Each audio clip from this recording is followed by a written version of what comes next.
بسم اللہ الرحمن الرحیم، بسم اللہ وحدہ والصلاة والسلام علی رسول اللہ، اما بعد۔ نبی علیہ الصلوۃ والسلام کے لیے لفظ امی استعمال کرنا کیسا ہے؟ دوسری بات یہ ہے کہ یہ جو لفظ امی ہے اس کا صحیح معنی اور مفہوم کیا ہے، کیونکہ اس حوالے سے ایک مکتبہ فکر کے کئی سارے مولویوں کی طرف سے مفتی طارق مسعود صاحب کے اوپر فتویٰ لگایا گیا گستاخ نبی کا کہ یہ گستاخ نبی ہے، اس کو قتل کرو وغیرہ وغیرہ۔ تو اس کی جو وجہ تھی وہ یہی تھی کہ انہوں نے نبی صلی اللہ علیہ وسلم کے لیے لفظ امی استعمال کیا اور امی کا ایک معنی کیا، ٹھیک ہے۔ اب ان کے نزدیک معنی کچھ اور ہے، جو گستاخی کا فتویٰ لگانے والے ہیں، مفتی صاحب کے نزدیک معنی کچھ اور ہے۔ حقیقت میں جو لفظ امی ہے یہ استعمال کرنا کیسا ہے اور پھر اس کا صحیح معنی کیا ہے، قرآن و سنت کی روشنی میں آج ہم آپ کے سامنے رکھتے ہیں۔ دیکھیں، سب سے پہلے تو یہ ہے کہ یہ جو لفظ امی ہے نبی صلی اللہ علیہ وسلم کے لیے استعمال کرنا بالکل صحیح ہے، اس میں کوئی بھی قباحت والی بات نہیں ہے۔ مثال کے طور پہ قرآن مجید میں اللہ تبارک و تعالیٰ نے بذات خود نبی صلی اللہ علیہ وسلم کے لیے کئی مقامات پہ امی کا لفظ استعمال فرمایا ہے۔ ایک مقام پہ اللہ تبارک و تعالیٰ فرماتے ہیں کہ الذین یتبعون الرسول النبی الامی، دوسرے مقام پہ اللہ تبارک و تعالیٰ فرماتے ہیں هو الذی بعث فی الامیین رسولا منہم، بعث فی الامیین رسولا منہم، کہ اللہ تبارک و تعالیٰ نے ان میں امیین میں اپنا رسول بھیجا۔ امیین میں اللہ نے جو رسول بھیجا وہ انہی میں سے تھا، امیین میں انہی میں سے نبی تھا۔ مثال کے طور پہ ایسے بندہ یہ کہہ دے کہ لاہور کے اندر جو ہے نا ایک مقابلہ تھا اور وہاں کا ہی ایک آدمی جیتا، ٹھیک ہے۔ اب اس کا کیا مطلب ہوا؟ لاہوری۔ اب ایک کاسٹ ہے، مثال کے طور پہ چودھری ایک کاسٹ ہے، ٹھیک ہے۔ تو یہ کہا جائے کہ یہ جو چودھری ہے نا انہوں نے فلاں کام کیا، ٹھیک ہے، تو وہ بندہ جو تھا وہ انہی میں سے تھا، اس کا کیا مطلب ہے؟ وہ بھی چودھری تھا۔ تو ایک اور مقام پہ اللہ تبارک و تعالیٰ نے ارشاد فرمایا قل یا ایھا الناس انی رسول اللہ الیکم جمیعا الذی لہ ملک السماوات والارض لا الہ الا هو یحیی ویمیت فآمنوا باللہ ورسولہ النبی الامی۔ قرآن مجید میں کئی سارے مقامات پہ اللہ تبارک و تعالیٰ نے یہ امی کا لفظ استعمال فرمایا ہے اور نبی علیہ الصلوۃ والسلام کی ذات کے لیے استعمال فرمایا ہے۔ تو لہٰذا نبی علیہ الصلوۃ والسلام کی ذات کے لیے امی کا لفظ استعمال کرنا، اس میں شرعاً کوئی قباحت نہیں ہے، نہ ہی اس میں نبی علیہ الصلوۃ والسلام کی کوئی ذرا برابر کوئی توہین اور گستاخی ہے۔ اب توہین اور گستاخی کیوں نہیں ہے؟ اس کی وجہ یہ ہے کہ قرآن مجید میں بیش بہا مقامات پہ اللہ تبارک و تعالیٰ نے خود نبی علیہ الصلوۃ والسلام کے آداب سکھائے ہیں کہ میرے نبی کو ایسے نہ پکارو، ایسے پکارو۔ مثال کے طور پہ قرآن مجید میں ہے کہ یا ایھا الذین آمنوا لا تقولوا راعنا وقولوا انظرنا واسمعوا، ٹھیک ہے۔ تو یہ قرآن مجید میں ہے کہ صحابہ کیا کہا کرتے تھے نبی علیہ الصلوۃ والسلام کے لیے کہ راعنا، اللہ کے پیغمبر ہماری طرف توجہ فرمائیے۔ تو راعنا کا ایک لفظ ساتھ میں الٹ بنتا ہے، ٹھیک ہے، تھوڑا سا ٹیڑھا کر کے راعینا۔ جو کفار تھے، جو اسلام دشمن تھے، وہ نبی علیہ الصلوۃ والسلام کو پھر کیا پکارتے تھے؟ راعینا، جس کا معنی نعوذ باللہ ہوتا ہے کہ ہمارا چرواہا جو ایک ملازم ہوتا ہے کسی کا، جانوروں کی دیکھ بھال کرتا ہے، تو اس کو راعینا کہا جاتا ہے۔ تو نبی علیہ الصلوۃ والسلام نے مسلمانوں سے یہ ارشاد فرمایا کہ یا ایھا الذین آمنوا لا تقولوا راعینا۔ اب وہ رائنا کو تم رائنا کہتے ہو، وہ رائنا کو تبدیل کر کے رائنا کہہ دیتے ہیں۔ اللہ نے فرمایا کہ تم نے رائنا بھی نہیں کہنا ہے، رائنا بھی کہنا چھوڑ دو تاکہ وہ الٹ بھی نہ کر سکے۔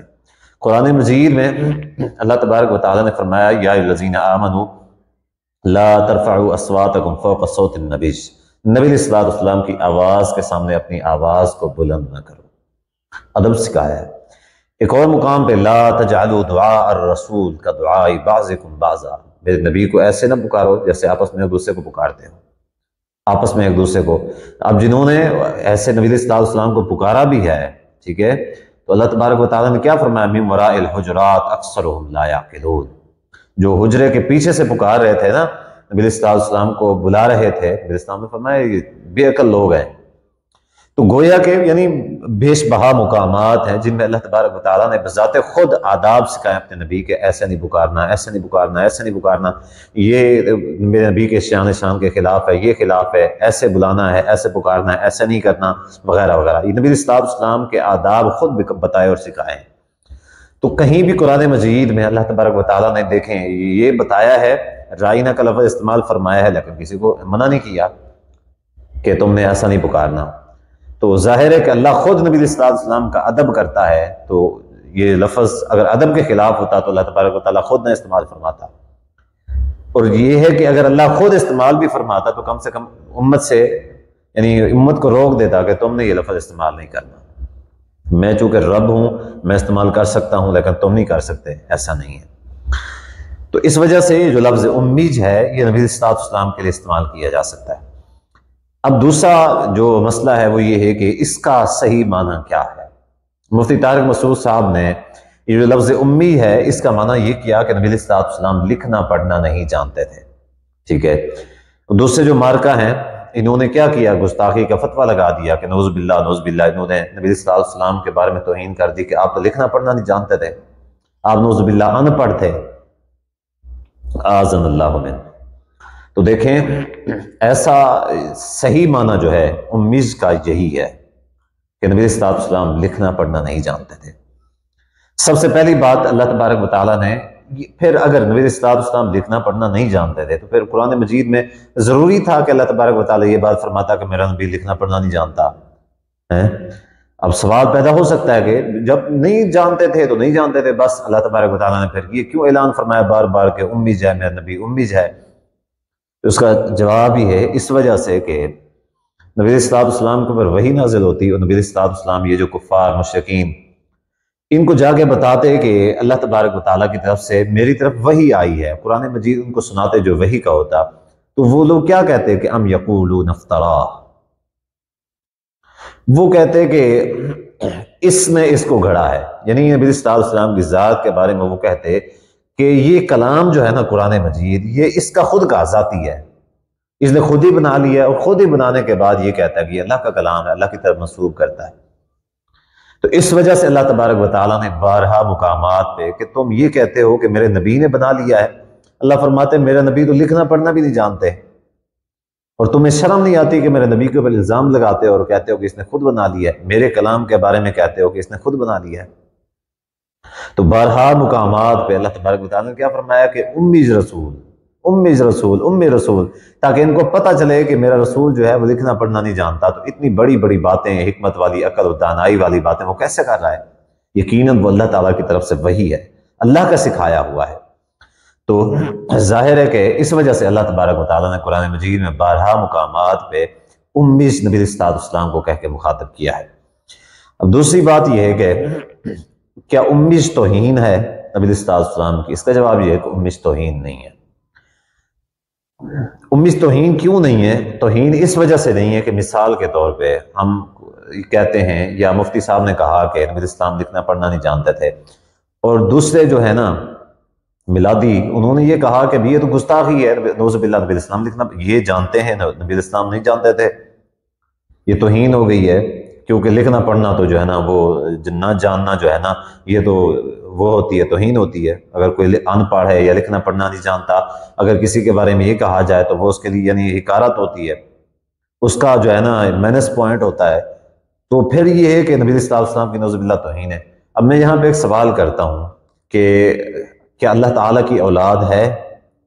تو یقیناً سب اس کا جواب یہی دیں گے کہ اللہ تعالیٰ کی اولاد نہیں ہے۔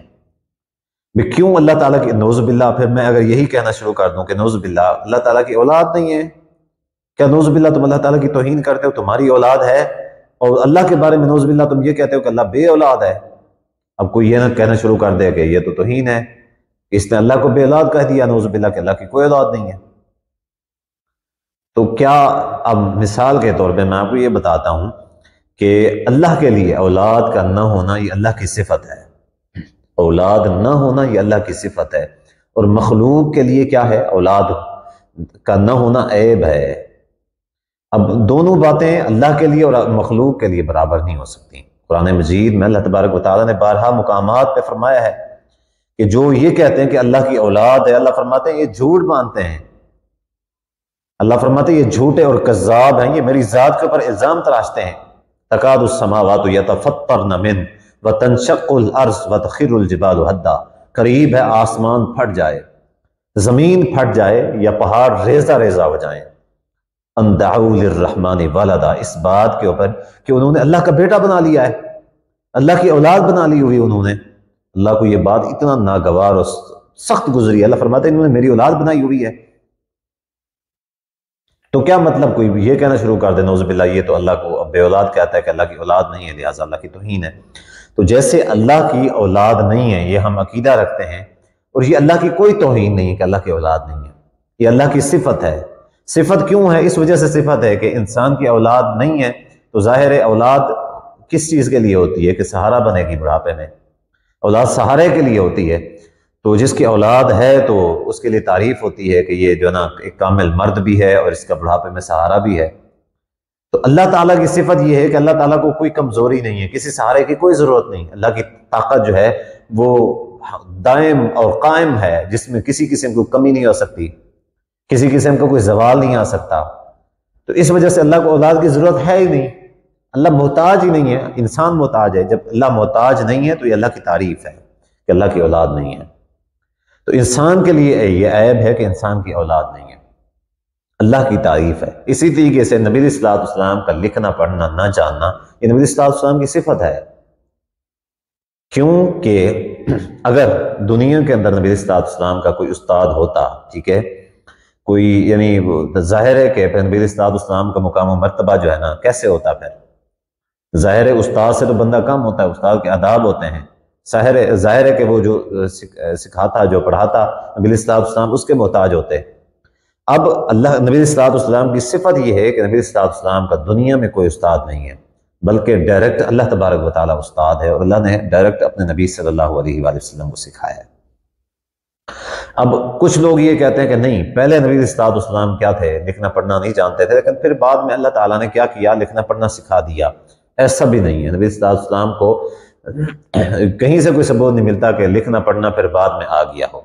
ٹھیک ہے، غزوہ احد کا بلکہ صلح حدیبیہ کا جو ایک واقعہ ہے جس میں معاہدہ لکھا جا رہا ہے اور نبی صلی اللہ علیہ وسلم کے نام کے ساتھ محمد رسول اللہ لکھا گیا، تو جو مخالفین تھے انہوں نے اعتراض کیا کہ ہم تو ان کو رسول اللہ مانتے نہیں ہیں، تو ہم ان کو رسول اللہ مانتے ہوتے تو ہم جو ہے نا اختلاف نہ کرتے. تو لہٰذا جب ہم مانتے نہیں ہیں تو تم نے اس کے اوپر نہیں لکھنا محمد رسول اللہ. نبی اسلام نے سیدنا علی رضی اللہ عنہ فرمایا کہ علی مٹاؤ، علی اس کو مٹا دو. حضرت علی رضی اللہ عنہ فرمایا لا واللہ لا امحاہ ابدا، اللہ کی قسم میں کبھی نہیں مٹاؤں گا. کیوں کہ سیدنا علی رضی اللہ فرماتے ہیں کہ میں کیسے مٹاؤں رسول اللہ، میں کیسے مٹاؤں اپنے ہاتھوں سے. تو یعنی اتنا جرت نہیں ہوئی کہ یہ اتنا بڑا ایک نبی علیہ الصلوۃ والسلام کا مقام و مرتبہ کہ میں اپنے ہاتھوں سے رسول اللہ کا جو نا وہ مٹا دوں، کہ اللہ کے رسول والا مٹا دوں. تو حدیث کے اندر صحیح بخاری کی روایت ہے جس میں نبی علیہ الصلوۃ والسلام نے فرمایا اچھا تم ایسا کرو کہ مجھے دکھاؤ کہاں لکھا ہوا ہے، رسول اللہ کون سا لفظ ہے مجھے دکھاؤ. تو سیدنا علی رضی اللہ تعالیٰ نے آپ کو دکھایا، پھر رسول اللہ صلی اللہ علیہ وسلم نے فرمایا کہ میں خود مٹا دیتا ہوں. پھر آپ علیہ الصلوۃ والسلام نے خود مٹا دیا معاہدے کے لیے.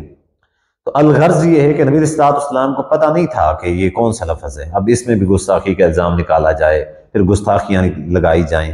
تو میں یہی کہوں گا کہ بھائی گستاخی کے کھیل سے باہر نکلیں. ٹھیک ہے، یہ جو مسائل ہیں نا اس میں کوئی آپ کے پاس کوئی صریح نص ہے جس سے یہ ثابت ہوگی گستاخی ہے تو گستاخی کے فتوے لگائیں.